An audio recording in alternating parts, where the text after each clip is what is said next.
जहर भरा, अब जाके वो बाहर आया है, अंदर से तुम ऐसे ही थे, सब कहते थे शायर आया है। नमस्कार, जय हिंद, मैं हूं रौनक और आप देख रहे हैं फन तंत्र।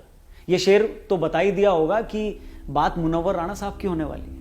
फ्रांस में हुई हिंसा पर उन्होंने जो बयान दिया है उसके ऊपर बात करने से पहले हम भारत की बात करेंगे, जिसको कुछ साल पहले इनटॉलरेंट साबित करने के लिए राणा साहब ने पूरी कोशिश की थी अवार्ड वापस करके। लेकिन राणा साहब, ये वो मिट्टी है, ये वो संस्कृति है जहां भगवान सिर्फ मूर्तियों और कैलेंडर में नहीं मिलते, कण कण में मिलते हैं।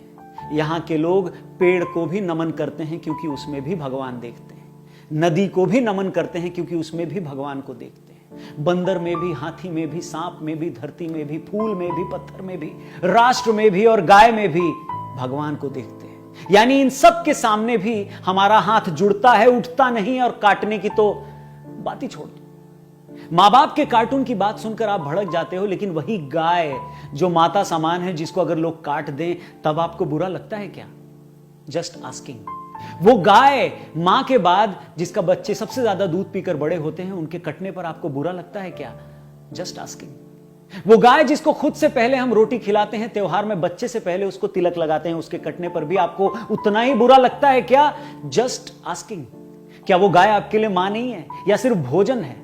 और कोई उसके खिलाफ ट्वीट कर दे या थोड़ा सा गुस्सा दिखा दे तो आपके हिसाब से वो लोग भड़काए हुए हैं, और अगर वो भड़काए हुए हैं तो आप क्या हो?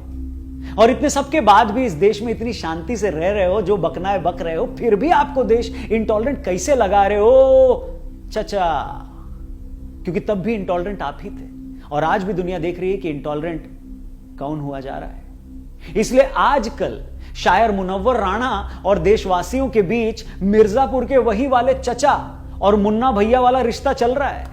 चचा अपनी मस्ती में नाचे जा रहे हैं और जनता उनसे कह रही है, अरे ओ चचा, शायरी वाले चचा थोड़ा रेस्ट कर लीजिए।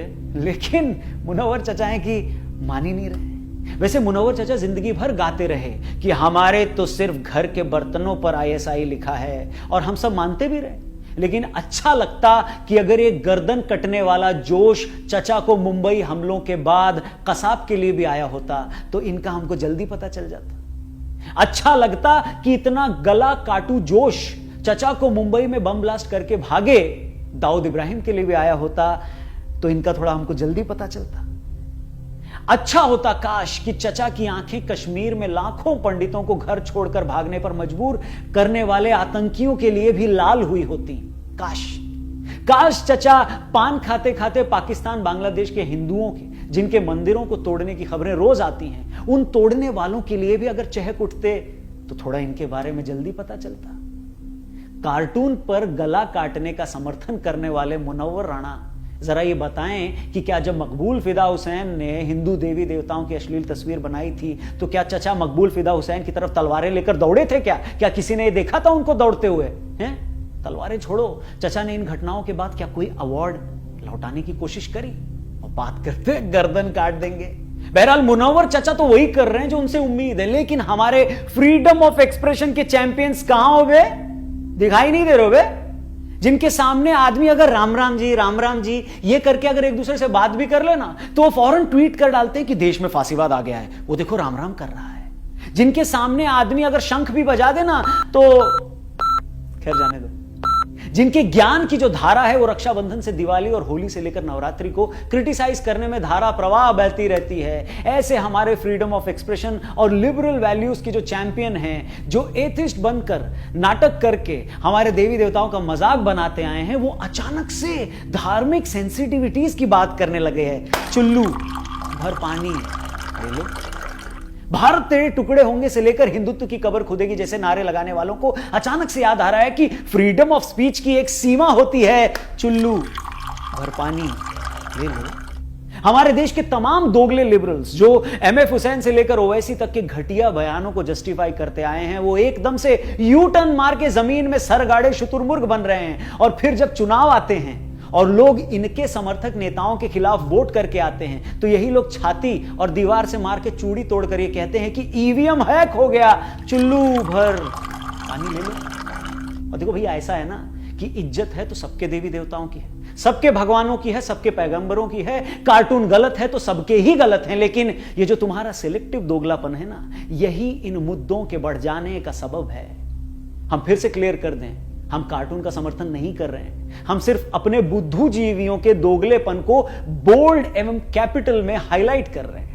और रही बात फ्रांस की, तो भैया फ्रांस अपने देश को राफेल दे रहा है, आपके डिफेंस को मजबूत कर रहा है, और आप फ्रांस को बॉयकॉट करने की बात कर रहे हो। फ्रांस स्पेस प्रोग्राम में आपका पुराना मजबूत पार्टनर है, और आप उसी के राष्ट्र प्रमुख की गर्दन काटने की बात करते हो। फ्रांस और भारत के बीच के व्यापारिक संबंध एक दूसरे देश की जनता को मजबूत कर रहे हैं, एक दूसरे के संबंध को मजबूत कर रहे हैं। आप उसी फ्रांस से संबंध तोड़ने की बात कर रहे हो, और अगर फ्रांस से संबंध तोड़ लें तो बनाएं किससे बे? पाकिस्तान से, जो पिछले 70 साल से आतंकी हमारे देश में भेज रहा है, या टर्की से बे, जो पूरी दुनिया का खलीफा बनने के सपने देख रहा है और जो कश्मीर मुद्दे पर हमारे खिलाफ खड़ा है। बात करते हो भैया, डिप्लोमेसी आपकी धार्मिक भावनाओं से चलेगी या देश के हित से? बताइए। और कम से कम यह बात तो कांग्रेस को तो समझनी चाहिए, जिनके नेता भोपाल की सड़कों पर भीड़ के सामने भड़काऊ भाषण दे रहे हैं। देश की राजनीति में ज्यादा कुछ समझने को अभी बाकी नहीं है, एकदम क्लियर है, साफ। जनता सब देख रही है, सब समझ रही है, और जनता की समझदारी पर जितनी जल्दी बुद्धू जीवियों को भरोसा हो जाए उतना उन्हीं के लिए बेहतर है, क्योंकि हैक ईवीएम नहीं होती है, हैक इस तरीके के इंसिडेंट होते हैं, और इनका दोगलापन जनता के दिमाग में लंबे समय तक ताजा रह जाता है। बात समझ में आई है तो ठीक है, नहीं ठीक है तो आगे और वीडियो बना देंगे, लेकिन ये कविता जरा सुनते जाइए। चचा, अरे ओ शायर चचा, उनके लिए कुछ स्पेशल है। तो अर्ज किया है कि हमने समझा था तुम गजलों के पर्चे को बांटा करते हो, क्या ही मालूम था मन ही मन तुम गर्दन को काटा करते हो। अरे तुम तो महफिल लूटा करते थे, ये शब्द तुम्हारे कहर प्रिय, तुम तो महफिल लूटा करते थे शब्द तुम्हारे कहर प्रिय, क्या मालूम था अंदर इतना भरा हुआ है जहर प्रिय। अरे ऐसी नीच सोच की स्याही से शब्दों को गढ़ते थे, है शर्म हमें कि हम भी तुमको एक जमाने पढ़ते थे। और ये भारत देश है मियां, ये भारत देश है मियां, जरा अब कान खोल के सुन लो तुम, अब संविधान या तालिबान में एक चीज को चुन लो तुम। वीडियो पसंद आई तो शेयर करिएगा, चैनल सब्सक्राइब करिएगा। जल्दी मिलते हैं, नमस्कार, जय हिंद।